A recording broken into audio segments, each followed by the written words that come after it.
आज आपण संत श्रेष्ठ जगद्गुरु तुकोबाराय यांच्या गाथ्यामधील अभंग क्रमांक 3053 यावर निरूपण पाहणार आहोत. त्रासला जीव संसाराच्या सुखा, तुझ बिन सका नाही कोणी. ऐसे माझे मने वाटे नारायणा, घालावी चरणावरी मिठी. कैते सुंदर देखन रूपडे, आवडीच्या कोडे आळवीन. नाही पूर्व पुण्य मज पामरासी, म्हणून या पायासी अंतरलो. आलभ्य हा लाभ कैसा संचिता वेगळा, विनिबी गोपाळा दास तुका. ऐसे माझे मने वाटे नारायणा, घालावी चरणावरी मिठी. प्रथम मी संत श्रेष्ठ जगद्गुरु तुकोबाराय यांच्या चरणी साष्टांग दंडवत घालतो. पांडुरंग परमात्मा यांच्या चरणी साष्टांग दंडवत. तुम्ही सर्व प्रिय आत्मा तुमच्याही चरणी साष्टांग दंडवत घालून माझ्या या निरूपणाला सुरुवात करतो. महाराज अभंगाच्या पहिल्या चरणामध्ये म्हणतात, त्रासला हा जीव संसाराच्या सुखा, तुझ विन सका नाही कोणी. कारण महाराज म्हणतात की माझ्या जीवनामध्ये या संसारामधल्या सुखाला माझा जीव त्रासलेला आहे, कंटाळा आलेला आहे, असंही म्हटलं तर चालेल. तुझं विन सखा नाही कोणी. कारण त्या सखा म्हणतात. आता सखा आपण सख्याची व्याख्या पाहिलेली आहे. सखा म्हणजे जो आपल्याला, कारण आपल्या सुखदुःखामध्ये निरंतर साथ देतो, त्याला सखा म्हणतात. आणि सख्याची व्याख्या म्हणजे जो कसलीच अपेक्षा नाही आणि तो आपल्याला आपल्या संकटाच्या वेळी धावत असतो. म्हणून आपला खरा सखा कोण जर असेल तर आपला आत्माराम हा आपला खरा सखा आहे. आणि आपला भगवंत आपल्या या देहामध्येच भगवंत आहे. तुम्ही कोणताही देह, मनुष्याचा देह, प्राण्याचा देह जरी धारण केला तर त्या देहामध्ये आत्माराम बी आहे आणि तो परमात्मा बी त्या देहामध्ये आहे. प्रत्येक देहामध्ये परमात्मा आहे, आत्माराम आहे. पण आपण त्या परमात्माला आणि त्या आत्मारामाला आपल्या जीवनामध्ये ओळखायलाच तयार नाही. आपण त्या संसारामध्येच एवढं लिप्त झालेलं आहोत, त्या संसारामधून बाहेर निघायला तयार नाही. संसारामध्ये सुख नाही, पण आपण म्हणतो सुख आहे. आता महाराज म्हणतात संसारामध्ये, संसाराच्या सुखाला मी त्रासलो. कारण त्याचा सुखाचा अर्थ होतो, सुखाचा विरोधी शब्द काय आहे? दुःख. कारण तुमच्या जीवनामध्ये दुःख भोगल्याशिवाय सुख मिळत नाही आणि सुख भोगलं की तुमच्या जीवनामध्ये दुःख मिळतो. हा सिद्धांत आहे, याच्यामध्ये कधी बदल होत नाही.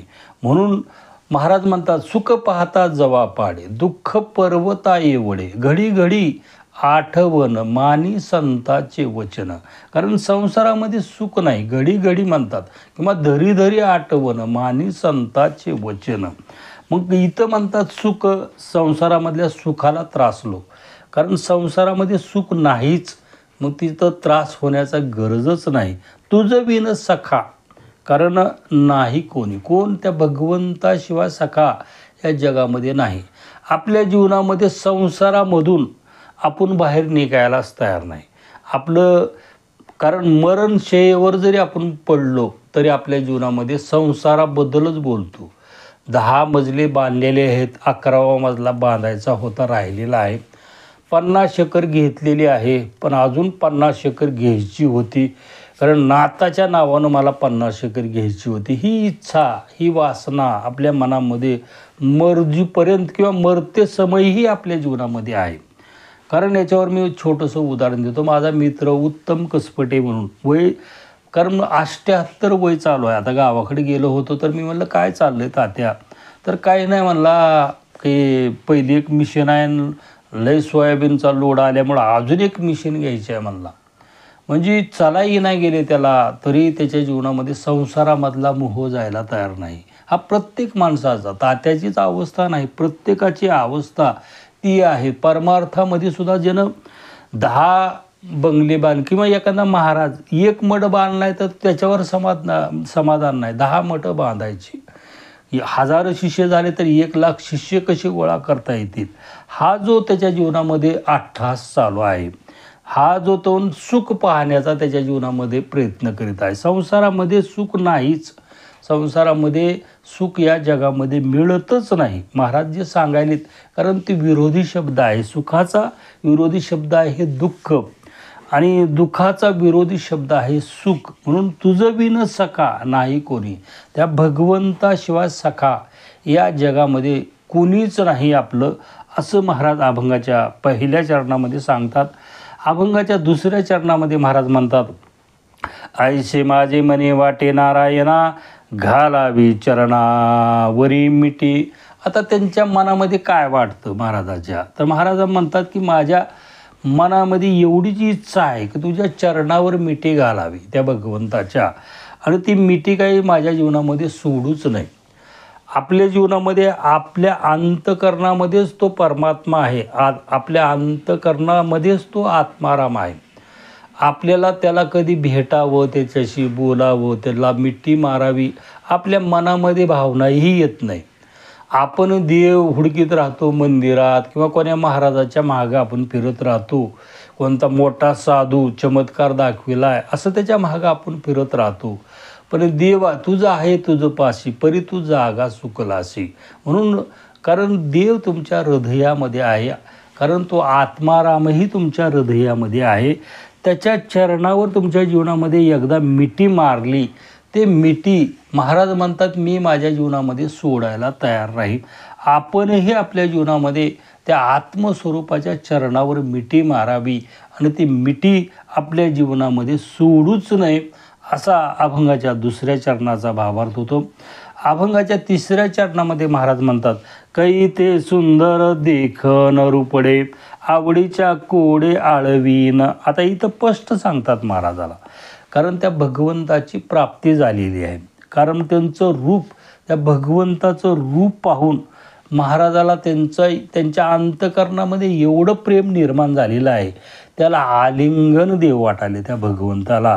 आणि एकदा त्याला आलिंगन दिल्यानंतर त्याच्या चरणावरली मिठी मारलेली ही सोडूच नाही. ही महाराजाच्या जीवनामध्ये जे त्यांच्या अंतकरणामध्ये चाललेली जी कारण वासना म्हणा, त्यांची इच्छा म्हणा, ते महाराज त्यांच्या या अभंगामधून ते कारण या जगासमोर मांडित असतात. आणि दुसरी गोष्ट की जे संतांनी सांगितलेलं आहे त्या वचनाप्रमाणे आपल्या जीवनामध्ये आचरण करावं लागतं. कारण तुम्हालाही तुमच्या जीवनामध्ये त्या भगवंताची प्राप्ती करायची असेल तर काय करावं लागेल, पहिलं चरणावर मिठी मारावी लागेल, पहिलं त्याला सखा तुमच्या जीवनामध्ये करावं लागेल. आणि या संसारामध्ये सुख नाही, हे सुख संसारामध्ये आपण जे सुख पाहता जवा पाडे, जवा एवढं सुख आहे, दुःख पर्वता एवढा या संसारामध्ये आहे. म्हणून आपल्यालाही आपल्या जीवनामध्ये त्या आत्मस्वरूपाला आणि त्या भगवंताला आलिंगन देण्याची मनामध्ये इच्छा प्रत्येक मनुष्याला करण्याचा अधिकार आहे. आणि तो त्याचा म्हणजे जन्मसिद्ध हक्क आहे, तो प्राप्त करून घेण्याचा त्याला अधिकार आहे. आता तुम्हाला करायचा, ज्याला करायचा असेल तो त्याच्या जीवनामध्ये प्रयत्न करीत असतो, ज्याला करायचंच नाही मग त्याला कितीही तुमच्या जीवनामध्ये कुणीही सांगितलं, संतांनी सांगितलं नाही, देव जरी साक्षात येऊन त्याला सांगितलं तर तो त्याच्या जीवनामध्ये तो करणारच नाही. त्या संसाराच्या किंवा त्याच्या मनामध्ये जे भोगाच्या इच्छा आहेत त्या इच्छाच तो पूर्ण करण्याच्या त्याच्या जीवनामध्ये प्रयत्न करणार आहे, असा अभंगाच्या तिसऱ्या चरणाचा भावार्थ होतो. अभंगाच्या चौथ्या चरणामध्ये महाराज म्हणतात, नाही पूर्व पुण्य मज पामराशी, म्हणून या पायाशी अंतरलो. आता इथं मग तर महाराज वेगळं बोलतात, पूर्व पुण्य नाही म्हणतात. आता महाराजाच्या जीवनामध्ये पूर्व पुण्य नाही का, त्यांची 7 पिढ्यापासूनची घरात असलेली कारण परंपरा, पंढरपूरची वारी, आणि महाराजाच्या जीवनामध्ये कारण ते महाराज हे संत आहेत, कारण जगाच्या कल्याणात ते इथं अवतार घेतलेला आहे त्यांच्या जीवनामध्ये. भगवंतानं जा म्हणल्यानंतर कारण या जगामध्ये आलेले आहेत. आणि कशासाठी आलेले आहेत, कारण आपल्या उद्धारासाठी ते या जगामध्ये आलेले आहेत. पण ते आज म्हणतात की नाही पूर्व पुण्य मज पामराशी, कारण भगवंताची प्राप्ती होऊन त्यांच्या जीवनामध्ये म्हणतात पामर. आता आपल्या जीवनामध्ये आपल्याला काहीच प्राप्त नाही, भगवंताचीही प्राप्ती नाही, अहंकार गेलेला नाही, लोभ गेलेला नाही, मोह गेलेला नाही किंवा दंभ गेलेला नाही. तरी आपल्या जीवनामध्ये पामर म्हणायला तयार नाही. कारण अनेक उपाध्या आपल्या जीवनामध्ये लागाल. कोणी महंत लावतंय, कोणी काय भागवताचार्य, रामायणाचार्य, वेदाचार्य, आपल्या उपाध्या, ह्या उपाध्या लावूनच आपण आपल्या जीवनामध्ये आपला अहंकार वाढवलेला आहोत, आपली वासना वाढवलेला आहोत. आणि मग आपलं पूर्वपुण्य, कारण पूर्वपुण्यामुळंच आपल्याला ही मनुष्याचा जन्म मिळालेला आहे. मग आता या जन्मामध्ये पुण्य कमवायचं का पाप कमवायचं हे आपण आपल्या जीवनामध्ये ठरवायचं आहे. म्हणून महाराज म्हणतात, नाही पूर्वपुण्य मज पामराशी, कारण पामराशी माझ्या जीवनामध्ये पुण्य नाही म्हणतात, म्हणून या पायाशी अंतरलो, कारण तुझ्या पायापशी मी, माझी जागाच तुझ्या पायापशी आहे. आपल्या जीवनामध्ये भगवंताच्या पायाशीच आपण आपल्या जीवनामध्ये राहावं, कारण तो जगाचा मालक आहे. आपण सेवक म्हणूनच राहावं, कारण तो मालकच आहे. आणि सेवक म्हणून राहिल्यानंतर तोही भगवान आपल्यावर नितांत प्रेम करीत असतो. असं अभंगाच्या 4थ्या चरणाचा भावार्थ होतो. अभंगाच्या शेवटच्या चरणामध्ये महाराज म्हणतात, अलभ्य हा लाभ कैसा संचिता वेगळा, विनवी गोपाळा दास तुका. आता इथंही म्हणतात दास तुका. अलभ्य हा लाभ, अलभ्य कोणता लाभ झाला? कारण भगवंताची प्राप्ती झाली, भगवंताच्या चरणावर त्यांच्या जीवनामध्ये मिठी मारलेली आहे. संत संगतीचा त्यांच्या जीवनामध्ये त्यांना लाभ त्यांच्या जीवनामध्ये झालेला आहे. कशामुळे झाला? अलभ्य हा लाभ कैसा संचिता वेगळा, संचिता वेगळा त्यांच्या जीवनामध्ये हा लाभ त्यांच्या जीवनामध्ये झालेला आहे.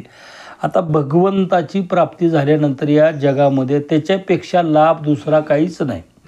कारण तुम्हाला कोणतं पद पाहिजे असेल ते हे तुमच्या जीवनामध्ये मिळतं, पण भगवंत पुन्हा तुमचं पुण्य समाप्त होतं. महाराजाच्या जीवनामध्ये त्यांनी पुण्यही, कारण केलेलं पुण्यही भगवंताला अर्पण करतात, कारण ते संत आहेत. म्हणून ते संचिता वेगळा त्यांच्या जीवनामध्ये लाभ झाला. त्यांचं संचितच शिल्लक त्यांच्या जीवनामध्ये राहिलेलं नाही.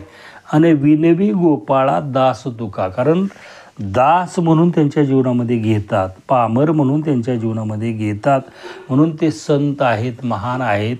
म्हणून आपण त्यांच्या चरणावर साष्टांग दंडवत घालून महाराजाला विनंती करावी की बाबा, तुम्ही ज्या मार्गानं तुमच्या जीवनामध्ये गेलेले आहात तो मार्ग त्यांनी त्यांच्या अभंगामधून दाखविलेला आहे. प्रत्येक अभंगामधून महाराजाने या जगाला देण्याचा प्रयत्न केलेला आहे.